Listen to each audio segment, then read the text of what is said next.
देश की जनता भाजपा को देगी करारा जवाब, कहा राठौड़ ने। किसान नेता कांग्रेसी प्रत्याशी रामचंद्र चौधरी की पूरे राजस्थान में पहचान। कांग्रेस प्रत्याशी रामचंद्र चौधरी की नामांकन सभा में पूर्व आरटीडीसी चेयरमैन धर्मेंद्र राठौड़ ने की शिरकत और भारी मतों से जिताने का किया आह्वान।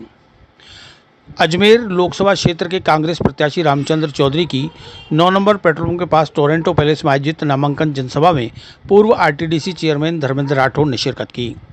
नामांकन जनसभा को संबोधित करते हुए धर्मेंद्र राठौड़ ने केंद्र और राज्य की भाजपा सरकार पर जमकर हमला बोला और लोकसभा प्रत्याशी रामचंद्र चौधरी को भारी मतों से चुनाव जिताने का आह्वान किया। राठौड़ ने कहा कि लोकसभा प्रत्याशी रामचंद्र चौधरी की अजमेर ही नहीं वरन पूरे प्रदेश में किसान नेता के रूप में पहचान है। रामचंद्र चौधरी ने किसानों के लिए बहुत काम किया है। चौधरी पिछले 30 साल से लगातार डेयरी अध्यक्ष बनकर पशुपालकों और अजमेर वासियों की सेवा कर डेयरी का नाम रोशन कर रहे हैं। इसलिए अब हम सबको मिलकर भारी मतों से चुनाव जिताकर इनकी पगड़ी की लाज बचानी है। उन्होंने कहा कि ईडी और सीबीआई का दुरुपयोग कर विपक्ष को परेशान करने वाली केंद्र की भाजपा सरकार की उल्टी गिनती शुरू हो चुकी है। देश की जनता लोकसभा में इसका करारा जवाब देगी और कांग्रेस का भरपूर समर्थन करेगी। हमारे नेता राहुल गांधी देश का भविष्य हैं और देश की जनता हमारी पार्टी और हमारी इंडिया महागठबंधन के साथ है। देश की जनता चाहती है कि केंद्र में राहुल गांधी ही देश के प्रधानमंत्री बने। राठौड़ ने राज्य की भाजपा सरकार के कार्यकाल को भी कटघरे में खड़ा किया और कहा कि राज्य की सत्तारूढ़ भाजपा के 3 महीने के जन विरोधी कार्यकाल से जनता उब चुकी है, जिसका जवाब इस लोकसभा चुनाव में मिलेगा। उन्होंने कहा कि केंद्र और राज्य की भाजपा सरकार से जनता दुखी है और त्रस्त है। इससे पूर्व आरटीडीसी चेयरमैन धर्मेंद्र राठौड़ ने लोकसभा प्रत्याशी चौधरी का माल्यार्पण कर स्वागत किया और बधाई दी। नामांकन सभा में अजमेर संसदीय क्षेत्र की 8 विधानसभा क्षेत्र से हजारों कांग्रेसी पदाधिकारी व कार्यकर्ता शामिल हुए। नामांकन सभा में पूर्व आरटीडीसी चेयरमैन धर्मेंद्र राठौड़ सहित किशनगढ़ विधायक विकास चौधरी, राजस्थान प्रदेश कांग्रेस कमेटी के उपाध्यक्ष पूर्व विधायक डॉक्टर राजकुमार जयपाल, पूर्व मंत्री बाबूलाल नागर, प्रदेश महासचिव एवं पूर्व विधायक महेंद्र सिंह गुर्जर, पूर्व विधायक रामनारायण गुर्जर, पूर्व विधायक नाथुराम सिनोदिया, डॉक्टर द्रौपदी कोहली, पूर्व विधायक ब्रह्मदेव कुमावत, शहर कांग्रेस के निवर्तमान अध्यक्ष विजय जैन, देहात कांग्रेस अध्यक्ष भूपेंद्र राठौड़, सेवादल अध्यक्ष जयशंकर चौधरी, ब्लॉक अध्यक्ष शैलेंद्र अग्रवाल, मंडल अध्यक्ष भंवर सिंह राठौड़ सहित अनेकों कांग्रेस जन शामिल हुए। नामांकन सभा के बाद कांग्रेस प्रत्याशी रामचंद्र चौधरी हजारों समर्थकों के साथ रैली के रूप में रवाना होकर जिला कलेक्टर कार्यालय पहुंचे, जहां जिला निर्वाचन अधिकारी डॉक्टर भारती दीक्षित के समक्ष अपना नामांकन दाखिल किया। लोकसभा प्रत्याशियों के नामांकन दाखिल करने की प्रक्रिया के लिए सुरक्षा के लिहाज से जिला कलेक्टर कार्यालय के बाहर बैरिकेडिंग लगाकर सुरक्षा के कड़े बंदोबस्त किए गए हैं।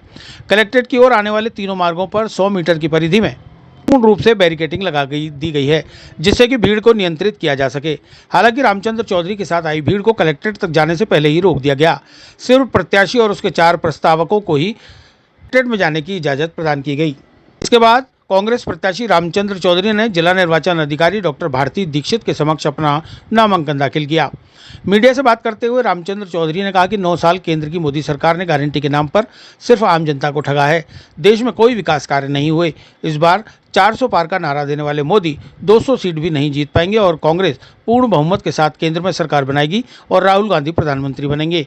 हालांकि नामांकन जनसभा में पूर्व मुख्यमंत्री अशोक गहलोत, पूर्व उप मुख्यमंत्री सचिन पायलट और प्रदेश अध्यक्ष गोविंद सिंह डोटासरा सहित कई वरिष्ठ नेताओं को आना था, लेकिन एक भी नेता नामांकन जनसभा में नहीं पहुंचा। ऑल इंडिया कांग्रेस कमेटी की हाईकमान, राजस्थान प्रदेश कांग्रेस कमेटी के हाईकमान का मैं आभार व्यक्त करता हूं कि उन्होंने मेरे जैसे जो है एक छोटे से गांव के कार्यकर्ता को ऊपर उठने का मौका दिया है और लोकसभा का मुझे कैंडिडेट बनाया है। मैं हाईकमान को, अजमेर ज़िले की जनता को विश्वास दिलाना चाहता हूं कि यदि मुझे मौका देगी अजमेर ज़िले की जनता, तो अजमेर ज़िले के स्मार्ट सिटी का जो सपना है अधूरा उसको पूरा करेंगे। अजमेर कोटा, अजमेर मेड़ता और आपके अजमेर सवाई माधोपुर रेलवे लाइन का काम अधूरा उसको पूरा करेंगे। अंतर्राष्ट्रीय हवाई अड्डे का सपना संजो रखा है उसको भी हम पूरा करेंगे। और अजमेर ज़िले में जो है अभी वर्तमान हवाई अड्डे से देश के कम से कम 10-20 इम्पोर्टेंट शहरों को हवाई यात्रा की सुविधा शुरू कराने के लिए पार्लियामेंट में आवाज़ उठाएंगे।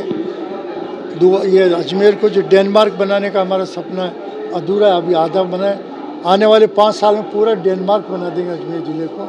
इसी प्रकार औद्योगिक विकास हो, ये मैनचेस्टर बने अजमेर हिंदुस्तान का। और जब तक विकास नहीं होगा, ज़मीन तो किसानों के पास औसत 70% किसानों के पास सीमांत किसान है, तो जमीन किसान खेती से आगे नहीं बढ़ेगा, या तो पशुपालन से आगे बढ़ेगा या औद्योगिक विकास हो, उससे जो उनको मौका मिले।